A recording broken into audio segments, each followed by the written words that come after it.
up next on the schedule is Magnus, who isn't here at the moment, Tagain and Tafara. Do you have a presentation, or would you like me to share the slides I have? We have a 5-minute presentation already recorded. Taylor has recorded. So if I can share you the YouTube. Okay.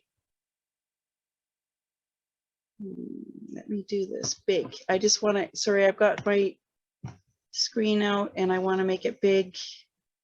And you guys are in the way. Just a second. Here we go.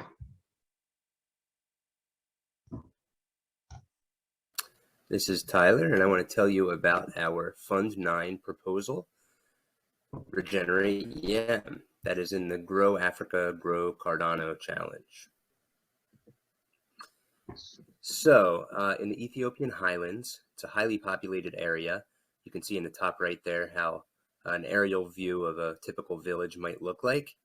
And because of overpopulation and really mismanaged grazing of livestock, depletion of forest resources for fuel, and some other reasons, the highlands are, the carrying capacity of the land is really diminishing and putting people under threat of hunger. So we must look to new frontiers to regenerate the landscape and to build a food system that is sustainable. So we've zeroed in on one particular area in Ethiopia called Yem, and it's a special woreda in the southwest section of the highlands, and it enjoys a few things, namely very little bureaucracy. The leaders tend to answer directly to the people, and that makes it a great candidate to actually begin a decentralized project there. And our team member Tagain has some relationships in the area to help facilitate this. And you can see some of the people, and you can also see in the bottom left image is some earthworks that are already underway in the region, not necessarily managed the correct way. And so regeneration, you have to do it right. Otherwise you can be causing, for instance, more erosion than you would otherwise. But there is some history there. And there's a lot of history with this gentleman here, Tichafa. And he is our permaculture designer and educator who will be traveling to the region for at least 30 days during this initial phase. And he's going to be, teaching a cohort of 10 young people, men and women, in permaculture design and implementation. So you can see some of the things on the left there that they're going to be doing. And also special attention to the solar cookers. Might seem a little out of place there, but one issue that you see in Ethiopia and a lot of other places is the need that people have to burn manure as a fuel source. And when you do that, you're basically you no longer have the cycle of life on the pasture and in the savanna that you need to keep the soil thriving. So that is a critical piece to replace manure with something better like solar cookers, which do great in an equatorial region like Ethiopia. So where Cardano comes in is we're going to be doing a bunch of different things with NFTs, and we're basically collecting all the relevant information to the project, even background information, and then ongoing information, follow-up information, and data of all kinds in NFT form. These are going to be pure NFTs, just collectibles, no smart contracts, no title, nothing like that. And we are also, it's not going to be private information in the NFTs. It's all going to be open source, but it is a way for the community to engage with the project and hold a piece that represents a project at a really early stage that we think will go somewhere and hopefully lead to some more regenerative changes over the years. So I just wanted to cap this off with some thoughts, just more generally about the relationship between Cardano and the regenerative movement.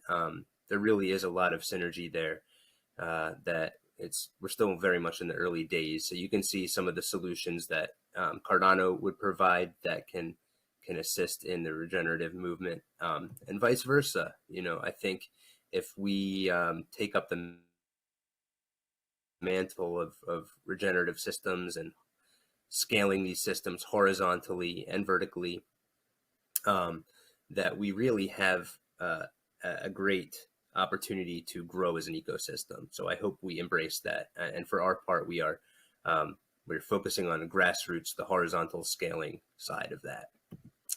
Anyway, yeah, check out our proposal, please.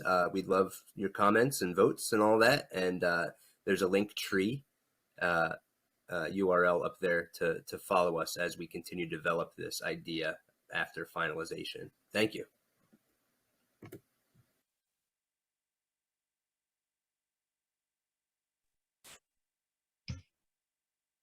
Wow. You're blowing my mind, Tyler and T-Gain, because I've seen the first loom that you did. And, you know, the way that you connected it at the end, what can Cardano do for regen and vice versa? Incredible. I'm going to use that. I'm going to use those sheets right here in Regeneration Opportunity for Cardano, because that's exactly the things that I see duplicated over and over and over again in idea scale. We need an NFT for this project. We need an NFT for this one. We need a token for this. We need a DAO for this. And you've got it right there. So really incredible. Now, budget-wise, what are you asking for this, and what's it for? If I remember correctly, I think it was like 22 or 23,000 that we were asking for. 23,000. 23. So yeah, it was mainly for the project itself. So getting Tichata to and from Mozambique to Ethiopia, and then also getting to Gain. Although he is also willing to finance his own trip if need be, and then a daily rate of about 120, I think, for Tichata and his expertise there. I mean, he's gonna be living and building the eco village, and doing a lot of teaching there for 30 days. And then we kind of went back and forth, but we decided to budget a bit as a stipend for the people themselves, just because, you know, when you it kind of formalizes it a bit more. It allows you to kind of maybe get the cream of the crop there. You know, young people that might alternatively like go to Addis Ababa and work in a building somewhere.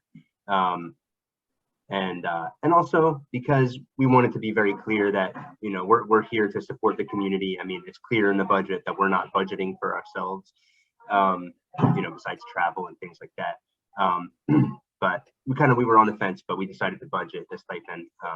And then there's some stuff, you know, we get like goats cost money, cows cost money, seeds cost money. Sorry, it's so loud here.